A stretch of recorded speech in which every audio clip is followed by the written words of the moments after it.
তো আজকের ভিডিওতে আপনাদের দেখাবো রেশন কার্ডের নতুন ফর্ম অর্থাৎ কমন অ্যাপ্লিকেশন ফর্মের মাধ্যমে আপনারা রেশন কার্ডে পরিবারের নতুন সদস্য কিভাবে যুক্ত করবেন। অর্থাৎ যদি আপনার বাড়িতে কোনো নতুন সদস্য যুক্ত হয়ে থাকেন, তিনি বিবাহিত হতে পারেন বা কোনো শিশু হতে পারেন, সেই সদস্যর নাম আপনাদের পরিবারের রেশন কার্ডের সাথে কিভাবে যুক্ত করবেন বা নতুন রেশন কার্ডের জন্য কিভাবে আবেদন করবেন, তার জন্য কিভাবে ফর্ম ফিল আপ করবেন, কী কী ডকুমেন্ট লাগবে, তার সম্পূর্ণ বিস্তারিত কিন্তু আজকের ভিডিওতে থাকছে। তো অবশ্যই ভিডিওটি শুরু থেকে শেষ পর্যন্ত দেখবেন। ভিডিওটি ভালো লাগলে লাইক করবেন, চ্যানেলটিকে সাবস্ক্রাইব করে পাশে রাখা বেল আইকনটি প্রেস করে নোটিফিকেশন অল করে রাখবেন, সবার সুবিধার্থে ভিডিওটি শেয়ার করবেন। তো চলুন শুরু করি। তো প্রথমে আমরা অনলাইন থেকে কমন অ্যাপ্লিকেশন ফর্ম ডাউনলোড করে নেবো। তার জন্য আমরা কী করবো, স্মার্টফোন থেকে বা কম্পিউটার থেকে যে কোনো একটি ব্রাউজার ওপেন করে সেখানে গিয়ে সার্চ করবো food.wb.gov.in। তো ওয়েবসাইটে আসার পর এখান থেকে আমরা রেশন কার্ড অপশনে যাব।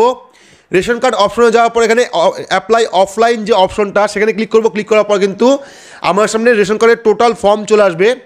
তো এখান থেকে আমরা কী করব, এই যে লাস্ট যে দুটো ফর্ম অ্যাড হয়েছে অর্থাৎ কমন অ্যাপ্লিকেশন ফর্ম বেঙ্গলি এবং কমন অ্যাপ্লিকেশন ফর্ম ইংলিশ, তো চাইলে আপনারা বাংলা ফর্মও সংগ্রহ করতে পারেন বা ইংলিশ ফর্মও ডাউনলোড করতে পারেন। তো এখান থেকে আমরা বাংলা ফর্ম ডাউনলোড করে নিচ্ছি। তো এখানে ক্লিক হেয়ারে আমরা ক্লিক করব। ক্লিক করার পর কিন্তু আমার সামনে কমন অ্যাপ্লিকেশন ফর্মটা ওপেন হয়ে যাবে। তো এখানে দেখতে পাচ্ছেন আমাদের সামনে কিন্তু কমন অ্যাপ্লিকেশন ফর্ম অর্থাৎ রেশন কার্ডের যে নতুন ফর্ম সেটা কিন্তু ওপেন হয়ে গেছে। এটা হলো অল ইন ওয়ান ফর্ম, অর্থাৎ এই ফর্মের মাধ্যমে কিন্তু আপনারা যাবতীয় রেশন কার্ডের সমস্ত রকম কাজ করতে পারবেন। তো এখানে দেখতে পাচ্ছেন অনুগ্রহ করে সমস্ত নির্দেশাবলী এবং যোগ্যতার মানদণ্ড পড়ুন এবং যত্ন সহকারে ফর্মগুলি পূরণ করুন। ঠিক আছে। তো পার্ট ওয়ানে কী আছে, আবেদন, সমস্ত আবেদনকারীকে অবশ্যই এই অংশটি পূরণ করতে হবে।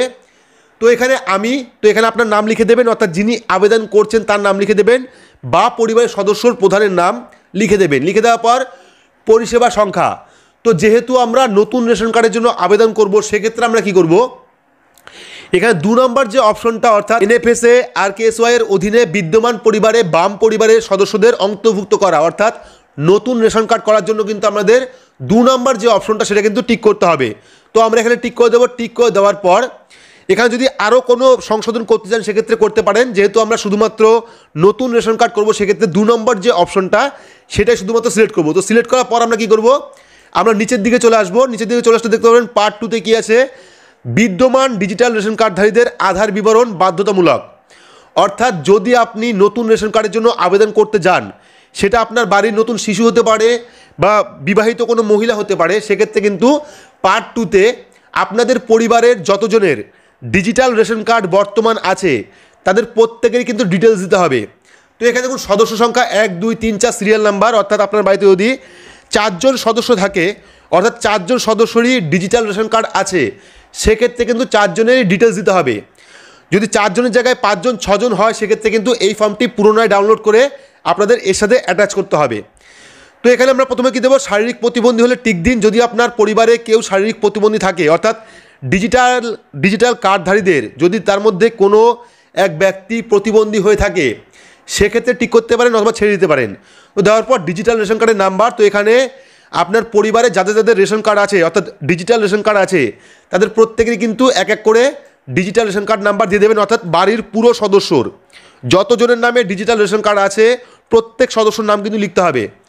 তারপর ডিজিটাল রেশন কার্ডের বিভাগ উল্লেখ করুন, অর্থাৎ প্রত্যেকেরই কিন্তু এখানে AAY বা PHH বা SPHH বা RKSY 1 বা RKSY 2 রেশন কার্ডের ক্যাটাগরি লিখবেন। ক্যাটাগরি লেখার পর কিন্তু আধার নাম্বার বাধ্যতামূলক, অর্থাৎ যাদের নাম আপনি দিলেন এই জায়গায় প্রত্যেকেরই কিন্তু আধার কার্ড নাম্বারটা এখানে বসাতে হবে এক এক করে। ঠিক আছে। তারপর যদি পরিবারের বিদ্যমান সদস্যদের জন্য কোনো পরিষেবা প্রয়োজন হয়, অনুগ্রহ করে পার্ট 1 থেকে পরিষেবার নাম্বার উল্লেখ করুন। অর্থাৎ এই যে আপনি সদস্য নাম্বার দিলেন বা সদস্যদের বসালেন, সেই সদস্যদের রেশন কার্ডে যদি কোনো রকম পরিষেবার প্রয়োজন হয়, সেক্ষেত্রে কিন্তু আপনি ওপরের যে অপশনটা অর্থাৎ এই যে অপশনগুলো এখান থেকে কিন্তু বেছে নিতে পারেন। যেমন রেশন কার্ড কারেকশন হতে পারে, বয়স বা ঠিকানা পরিবর্তন হতে পারে, ট্রান্সফার হতে পারে, ডিলিট হতে পারে। সেক্ষেত্রে যদি এরকম কোনো পরিষেবা থাকে, যে সদস্য লাগবে সেই সদস্য কিন্তু এখানে পার্ট নাম্বার লিখে দেবেন। লিখে দেওয়ার পর পার্ট নাম্বার 4-এ কী আছে, আবেদনকারী পরিবারের সদস্যর বিবরণ, বাধ্যতামূলক পরিষেবা নাম্বার 1 2 3 4 6 8। তো যেহেতু আমরা এখান থেকে পার্ট নাম্বার 2 সিলেক্ট করেছি, অর্থাৎ এনএফএসএ আরকেএসওয়াই এর অধীনে বিদ্যমান পরিবারে বাম পরিবারের সদস্যদের অন্তর্ভুক্ত করা, সেক্ষেত্রে আমরা কিন্তু এই যে অপশনটা পার্ট 4 এটা কিন্তু আমাদের ফিল আপ করতে হবে। তো এটাতে আমরা কী ফিল আপ করবো, অর্থাৎ এখানে কিন্তু আপনি চাইলে পরিবারের একাধিক সদস্যকে যুক্ত করতে পারেন। অর্থাৎ আপনার পরিবারে যদি 3 জন সদস্য এমন হয় যাদের এখনও পর্যন্ত রেশন কার্ড হয়নি, সেক্ষেত্রে কিন্তু আপনারা ফর্মের মধ্যে এক এক করে নাম বসাতে পারেন যাদের নামে এখনও পর্যন্ত রেশন কার্ড হয়নি। তো প্রথমে এখানে দেখুন, প্রথম আবেদনকারীর নাম, পরিবারের প্রধানের নাম আধার অনুযায়ী, ঠিক আছে। তো যিনি প্রথম আবেদনকারী, যার নামে এখনও পর্যন্ত রেশন কার্ড হয়নি, তার নামটি ফুল লিখবেন। অর্থাৎ প্রথমে নাম লিখবেন বড় হাতের ইংরেজিতে, তারপর আপনারা পদবি লিখবেন। লেখার পর পরিবারের প্রধানের সাথে সম্পর্ক কী আছে, অর্থাৎ রিলেশন কী আছে, সেই রিলেশনটা লিখবেন। লেখার পর পিতা, মাতা অথবা স্বামীর নাম, ঠিক আছে। অর্থাৎ পিতা, বাবা, মা অথবা স্বামীর নাম এখানে লিখে দেবেন। লিখে দেওয়ার পর মোবাইল নাম্বার, তো মোবাইল নাম্বারটা অবশ্যই দিয়ে দেবেন এখানে। দেওয়ার পর আধার নাম্বার কিন্তু বাধ্যতামূলক, সেক্ষেত্রে আধার নাম্বারটা দেবেন। অর্থাৎ যে সদস্যর এখনও পর্যন্ত রেশন কার্ড হয়নি সেই সদস্যর মোবাইল নাম্বার, আধার কার্ড নাম্বার, পরিবারের প্রধানের সাথে সম্পর্ক কী আছে, পিতা, মাতা বা স্বামীর নাম কী আছে, এবং জন্ম তারিখ আপনার আধার কার্ড দেখে প্রথমে দিন, তারপরে মাস, তারপরে বছর সিলেক্ট করে দেবেন, দিয়ে দেবেন এখানে। দিয়ে দেওয়ার পর যদি কোনো রকম শারীরিক প্রতিবন্ধী হয়, অর্থাৎ যদি সেই ব্যক্তি যার এখনও পর্যন্ত রেশন কার্ড হয়নি সে যদি কোনো কারণে প্রতিবন্ধী হয়ে থাকে, সেক্ষেত্রে এখানে টিক করতে পারেন অথবা ছেড়ে দিতে পারেন। তো এইভাবেই কিন্তু আপনারা এক এক করে আপনার পরিবারের যে সদস্যর নামে এখনও পর্যন্ত রেশন কার্ড হয়নি তাদের কিন্তু প্রত্যেককেই এই ফর্মের মাধ্যমে অ্যাড করতে পারেন, ঠিক আছে। তো এখানে কিন্তু দ্বিতীয় আবেদনকারী, তৃতীয় আবেদনকারী এবং চতুর্থ আবেদনকারী এরকম কিন্তু সিরিয়াল বাই সিরিয়াল পেয়ে যাবেন আপনারা, ঠিক আছে।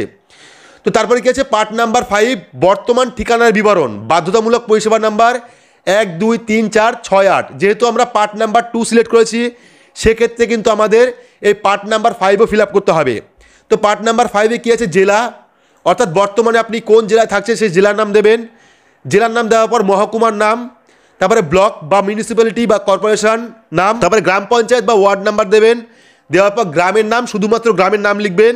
লেখার পর ফ্ল্যাট, বাড়ির নাম্বার। তো বাড়ির নাম্বার আপনারা ভোটার লিস্টে যে পাতায় আপনার নাম আছে সেই পাতায় কিন্তু দেখবেন আপনার নাম যেখানে আছে তার উপরে কিন্তু বাড়ির নাম্বারটি পেয়ে যাবেন, সেই বাড়ির নাম্বার এখানে লিখে দেবেন। লিখে দেওয়ার পর ল্যান্ডমার্ক, অর্থাৎ পরিচিত স্থান যদি কিছু থাকে সেক্ষেত্রে ল্যান্ডমার্ক লিখে দেবেন, না লিখলেও চলবে। রাস্তা বা গলির নাম, অর্থাৎ ফুল অ্যাড্রেস, বাড়ির ফুল অ্যাড্রেস লিখে দেবেন। লিখে দেওয়ার পর পিনকোড নাম্বার, আপনার এলাকার যে পিনকোডটি আছে সেই পিনকোড নাম্বারটা লিখবেন। লেখার পর পোস্ট অফিস কোনটা আছে সেই পোস্ট অফিসের নাম দেবেন। দেওয়ার পর থানার নাম দেবেন। তো এটা হলো পার্ট 5। এবার আমরা যাবো পার্ট 6। তো পার্ট 6-এ কী আছে, পার্ট 6-এ কিন্তু বাধ্যতামূলক পরিষেবা নাম্বার 1 2 3 4 6 8। তো যেহেতু আমরা 2 নম্বর পার্ট ফিল আপ করবো, সেক্ষেত্রে কিন্তু আমাদের এখানে এটাও ফিল আপ করতে হবে, ঠিক আছে। তো এখানে যদি নতুন সদস্যর নামে যদি কেরোসিন নিতে চান, অর্থাৎ যিনি নতুন রেশন কার্ড করবেন সে যদি কেরোসিন নিতে ইচ্ছুক হন, সেক্ষেত্রে আপনি এখানে টিক করতে পারেন। টিক করার পর নতুন রেশন কার্ড দোকানের লাইসেন্সের নাম, ঠিক আছে। তোর দোকানের নাম, অর্থাৎ রেশন দোকানের লাইসেন্সের নাম এবং রেশন ডিলারের নাম কিন্তু আপনারা অনলাইন থেকে পেয়ে যাবেন, বা আপনি যে ডিলারের কাছ থেকে মাল সংগ্রহ করেন তার লাইসেন্সের নাম এবং লাইসেন্স নাম্বার লিখবেন। লেখার পর যদি কেরোসিন নেন সেক্ষেত্রে এখানে টিক করবেন। টিক করার পর নতুন কেরোসিন দোকানের লাইসেন্সের নাম এবং কেরোসিন দোকান লাইসেন্সের নাম্বার কিন্তু দিতে হবে, সেটা কিন্তু আপনারা, অর্থাৎ ডিলারের নাম এবং ডিলারের লাইসেন্স নাম্বার আপনারা চাইলে ডিলারের কাছ থেকে সংগ্রহ করতে পারেন, বা food.wb.gov.in গিয়েও কিন্তু আপনারা সার্চ করে দেখতে পারেন যে আপনার ডিলারের লাইসেন্স নাম্বার কত আছে এবং ডিলারের নাম কি আছে। করার পর এখানে কিন্তু আপনাদের টিক করতে হবে, অর্থাৎ এখানে টিক করে দেবেন। টিক করার পর আপনারা কি করবেন, এখানে যে পরিবারের প্রধান যিনি আছেন তার কিন্তু একটা স্বাক্ষর দিতে হবে, স্বাক্ষর বা টিপসহি, ঠিক আছে। অর্থাৎ বা আঙুলের টিপসহি বা স্বাক্ষর পরিবারের প্রধানের দেবেন। দেওয়ার পর আমরা পার্ট 2 অর্থাৎ ফর্ম নাম্বার 2-তে চলে যাব। তো ফর্ম নাম্বার 2-তে কী আছে, এই যে ফর্ম নাম্বার 2, এই প্রথম পেজটা কিন্তু শহর এলাকার জন্য, ঠিক আছে। এই যে প্রথমটার যেটা, সেটা হলো শহর এলাকার জন্য। এর নিচে আর একটা আছে যেটা হলো গ্রামীণ এলাকার জন্য। তো যারা গ্রামে বসবাস করেন তারা কিন্তু নিচের যে অংশটা সেটা ফিল আপ করবেন, যারা শহরে বসবাস করেন তারা কিন্তু ওপরের যে অংশটা সেটা ফিল আপ করবেন। তো যেহেতু আমরা গ্রামের থেকে আবেদন করবো, সেক্ষেত্রে নিচের ফর্মটা আমরা ফিল আপ করবো। তো এবার আমরা দেখে নেব যে মানদণ্ড, অর্থাৎ এই যে নিয়মাবলী, এখানে আমরা কী কী ফিল আপ করবো। তো প্রথমটা আছে রেশন কার্ড। তো প্রথমটা এখানে দেখুন, রেশন কার্ড পাওয়ার যোগ্য হওয়ার জন্য আপনাকে অবশ্যই নিম্নলিখিত মানদণ্ডের মধ্যে পড়তে হবে না। অর্থাৎ এই যে প্রথম পার্টটা, এই প্রথম পার্টে কিন্তু মানে একটাও আপনার থাকলে চলবে না ডিজিটাল রেশন কার্ডের দরুন, অর্থাৎ প্রত্যেকটাতে কিন্তু আপনাদের টিক করতে হবে। এখানে যতগুলি অপশন আছে প্রত্যেকটাতেই কিন্তু আপনার টিক করতে হবে। যদি একটা কোনো ধরনের আনটিক করেন, অর্থাৎ যদি একটাও ছেড়ে দেন, সেক্ষেত্রে কিন্তু আপনার ডিজিটাল রেশন কার্ড হবে না। অর্থাৎ নতুন রেশন কার্ড হবে না। তার মানে প্রথম যে পার্টটা সেই পার্টটা কিন্তু আমি যতগুলি ভিডিও করেছি প্রত্যেকটাতেই বলেছি যে প্রথম যে পার্টটা সেই পার্টটাতে কিন্তু প্রত্যেকটাতে আপনাকে টিক করতে হবে। অর্থাৎ আপনার বাড়িতে কোনো রকম 2 চাকা 4 চাকা গাড়ি নেই, কৃষি যন্ত্রপাতি নেই, আপনার কোনো রকম ক্রেডিট কার্ড নেই, বা আপনার পরিবারে 15,000 টাকা মাসিক ইনকাম নেই, ঠিক আছে, আয়কর বা পেশাগত প্রদানকারী নন আপনি, ল্যান্ডলাইন ফোন নেই আপনার কাছে, বা 2 বা ততোধিক ফলের জমি নেই, সেক্ষেত্রে কিন্তু আপনি এখানে ডিজিটাল রেশন কার্ডের জন্য আবেদন করতে পারবেন। অর্থাৎ প্রথম যে পার্টটা সেই পার্টটা কিন্তু টোটালটাই আপনাকে টিক করতে হবে। একটাও আপনি আনটিক করবেন না বা ছেড়ে দেবেন না, প্রত্যেকটাই আপনারা টিক করবেন। টিক করার পর দ্বিতীয় যে পার্টটা আছে সেটা কিন্তু রেশন কার্ড পেতে আপনাকে অন্তত একটি মানদণ্ড পূরণ করতে হবে। তো আমি প্রত্যেক ভিডিওতে বলি যে দ্বিতীয় যে পার্টটা সেই পার্টের শুধুমাত্র 6 নম্বর যে অপশনটা, অর্থাৎ এমন একটি পরিবার যেখানে কাঁচা দেওয়াল এবং কাঁচা ছাদ সহ মাত্র একটি ঘর রয়েছে, অর্থাৎ দ্বিতীয় পার্টের কিন্তু শুধুমাত্র 6 নম্বর অপশনে টিক করতে হবে। প্রথম পার্টের প্রত্যেকটা আপনাদের টিক করতে হবে এবং দ্বিতীয় পার্টের শুধুমাত্র 6 নম্বর অপশন আপনাদের টিক করতে হবে। টিক করে কিন্তু যাবতীয় ডকুমেন্ট নিয়ে, তো আপনারা যারা নতুন রেশন কার্ড করবেন, ঠিক আছে, তাদের কী কী ডকুমেন্ট লাগবে বলে দিচ্ছি। যারা নতুন রেশন কার্ড করবেন তাদের কিন্তু আধার কার্ড লাগবে অবশ্যই, ঠিক আছে, আধার কার্ড বা বার্থ সার্টিফিকেট লাগবে, এবং সঙ্গে আপনার পরিবারের যতজনের নামে ডিজিটাল রেশন কার্ড আছে প্রত্যেকেরই আধার কার্ডের জেরক্স এবং রেশন কার্ডের জেরক্স প্রত্যেকেরই। শুধুমাত্র যিনি আবেদন করবেন নতুন, তার আধার কার্ড জেরক্স বা বার্থ সার্টিফিকেট জেরক্স দিলেই কিন্তু হবে। তো এই সব ডকুমেন্ট নিয়ে স্থানীয় বিডিও অফিসে বা দুয়ারে সরকার ক্যাম্পে কিন্তু আপনারা এই ফর্ম জমা করলেই আপনার পরিবারের যে সদস্যর নামে এখনও পর্যন্ত ডিজিটাল রেশন কার্ড হয়নি বা কোনো রকম রেশন কার্ড হয়নি, তারাও কিন্তু রেশন কার্ড পেয়ে যাবে। তো আশা করছি সমস্ত বিস্তারিত বোঝাতে পেরেছি যে রেশন কার্ডের কমন অ্যাপ্লিকেশন ফর্ম, অর্থাৎ নতুন ফর্মের মাধ্যমে আপনারা পরিবারের যে সদস্যর নামে রেশন কার্ড হয়নি সেই সদস্য রেশন কার্ড কীভাবে আবেদন করবেন। তো যদি ভিডিওটি ভালো লাগে তাহলে অবশ্যই লাইক করবেন, চ্যানেলটিকে সাবস্ক্রাইব করে পাশে রাখা বেল আইকনটি প্রেস করে নোটিফিকেশন অল করে রাখবেন, সবার সুবিধার্থে ভিডিওটি শেয়ার করবেন। তো আজকের মতো এইটুকুই, ধন্যবাদ।